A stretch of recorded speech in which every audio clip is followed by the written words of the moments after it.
विभाजकता के नियम देखते हैं। कौन सी संख्या किससे विभाजित होती है, यानी कौन सी संख्या किस संख्या से काटी जा सकती है। तो सबसे पहला आप इसमें देख लीजिए एक ऐसा अंक है या ऐसी संख्या है जो यूनिवर्सल होती है, यूनिवर्सल है जिससे सभी संख्याएं काटी जा सकती हैं। कोई ऐसी संख्या नहीं है जो एक से ना कटती हो। दो से काटने के लिए आपको क्या देखना है, जिन संख्याओं की लास्ट डिजिट 0, 2, 4, 6, 8 हो तो वो सब संख्याएं आपकी 2 से विभाजित होती हैं। एग्जाम्पल के रूप में आप देख सकते हैं जैसे 120, 5624। तो इन संख्याओं का जो अंतिम अंक है, लास्ट डिजिट है, वो आपका 0 है, 4 है, इसलिए वो सब संख्याएं आपकी 2 से विभाजित होगी। 3 के लिए आप देखेंगे, 3 के लिए क्या करते हैं आप, सम ऑफ डिजिट बटे 3, यानी अंकों का योग 3 से अगर भाग होता है आपका तो वो सब संख्याएं आपकी क्या होंगी, 3 से विभाजित हो जाएगी। एग्जाम्पल के रूप में आप देख सकते हैं जैसे 5736, 8793 और भी बहुत सारी संख्याएं हैं। तो आपको क्या करना है, इन संख्याओं को जोड़ना है। 6, 3, 9, 9, 7, 16, 16 और 5, 21। 21 अगर आपका 3 से कटता है तो ये सारी की सारी संख्या यानी पूरी संख्या आपकी 3 से विभाजित हो जाएगी। 4 के लिए क्या करते हैं आप, लास्ट टू डिजिट अगर 4 से भाग होती हैं तो आप क्या कह देंगे इसको, वो सारी संख्याएं आपकी 4 से विभाजित होगी। एग्जाम्पल के रूप में आप देख सकते हो 87,572, 96,356। तो ये देखना है आपको, ये जो लास्ट 2 अंक हैं यानी जैसे 72 है आपका, अगर ये आपका 4 से कटता है तो ये पूरी संख्या आपकी 4 से विभाजित हो जाएगी। अगर ये दोनों अंक आपके 4 से कटते हैं तो आपकी ये जो पूरी संख्या है ये भी 4 से विभाजित हो जाएगी। 5 के लिए आपको क्या करना है, अगर आपकी लास्ट डिजिट 0 हो या 5 हो तो वो संख्या आपकी 5 से विभाजित हो जाएगी। एग्जाम्पल के लिए आप देख सकते हैं 87,530 या 87,625 और बहुत सारी संख्याएं हैं। अगर आपका लास्ट का अंक 0 या 5 है तो वो सारी संख्याएं आपकी 5 से विभाजित होंगी। 6 से विभाजकता के लिए आपको 2 और 3 वाला नियम प्रयोग करना पड़ेगा। 7 से विभाजकता का थोड़ा सा हार्ड रूल है, तो इसके लिए आपको क्या करना है, 7 से भाग करके ही देखना है तो आपके लिए ज्यादा बेस्ट होगा। 8 के लिए आपको क्या करना है, 8 के लिए लास्ट 3 डिजिट को आपको भाग करना है किससे, 8 से। अगर वे लास्ट 3 डिजिट 8 से डिवाइड हो जाती हैं आपकी, यानी भाग हो जाती हैं, तो आपकी वो पूरी संख्या 8 से विभाजित हो जाएगी। एग्जाम्पल के लिए आप देख सकते हो 87, 95, 720।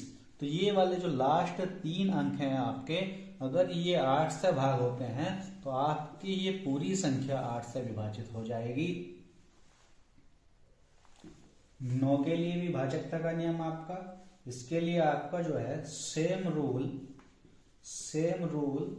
ऑफ 3, यानी 3 के लिए जो यूज होता है सेम आपको वही यूज करना है, यानी सभी अंकों के योग को आपको 9 से भाग कर देना है। अगर अंकों का योग आपका 9 से भाग हो जाता है तो आपकी वो पूरी संख्या 9 से विभाजित हो जाएगी।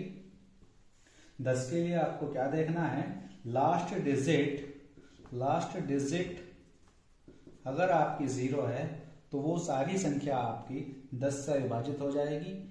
एग्जाम्पल के लिए आप देखो जैसे 5000 है, 1000 है, तो इनका जो लास्ट अंक है वो 0 है, तो इसलिए ये पूरी संख्या आपकी जितनी भी है तो ये आपकी 10 से विभाजित हो जाएगी।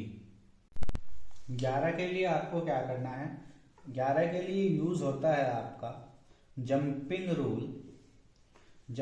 रूल, इसमें क्या करना है आपको, सम अंकों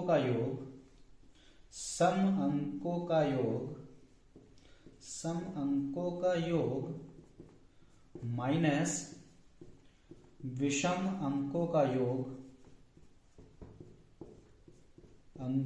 योग, अगर इनका अंतर आपका 0 आ जाए, 11 आ जाए, 22 आ जाए, 33 आ जाए, या 11 का मल्टीपल कोई भी आ जाए, तो वो आपकी पूरी संख्या क्या है, 11 से विभाजित हो जाएगी। एग्जाम्पल के लिए आप देख लीजिए 8 7 7 8 6 2 2 6। तो यहां से आपको क्या करना है, इस संख्या को 11 से विभाजित चेक करने के लिए इन अंकों का योग और इन वाले अंकों का योग, यानी सम अंकों का योग और विषम अंकों का योग का अंतर आपको देखना है कितना आता है। तो 8 7 15, 15 और 6 21, 21 और 2 23, और तो ये भी कितना हो जाएगा आपका 23। तो इनका अंतर आपका आ जाएगा कितना, 0। तो ये पूरी की पूरी संख्या आपकी क्या है, 11 से विभाजित हो जाएगी। ये देखते हैं आपका, अगर a की घात n प्लस b की घात n और घात कैसी है आपकी, विषम है, और घात कैसी है आपकी, विषम है, तो आपकी जो ये संख्या होगी वो a प्लस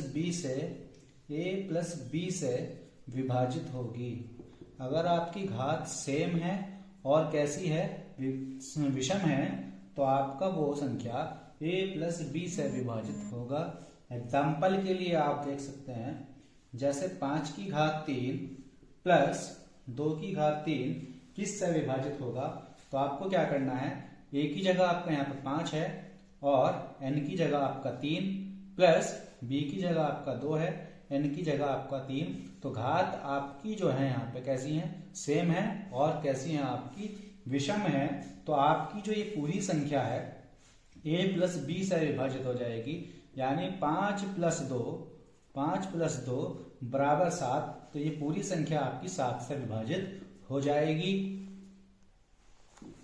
नेक्स्ट अगर आप देखते हैं a की घात n माइनस b की घात n, और घात कैसी होनी चाहिए आपकी, विषम होनी चाहिए, और कैसी होंगी ये आपकी, सेम होंगी और विषम होगी।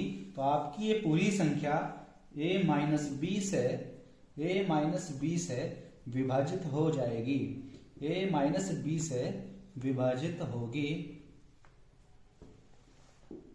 कोई संख्या आपकी इस तरह से है कि a की घात n माइनस b की घात n, और पावर आपकी यानी घात जो है वो आपकी सम है और कैसी है, वो सेम है, और आपसे पूछे कि बताइए कि ये संख्या किससे विभाजित होगी, तो आपकी ये संख्या विभाजित होगी a माइनस बी और a प्लस बी से, a माइनस बी और a प्लस बी से विभाजित हो जाएगी। तो आपकी ये संख्या जो है a माइनस बी और a प्लस बी से विभाजित होगी।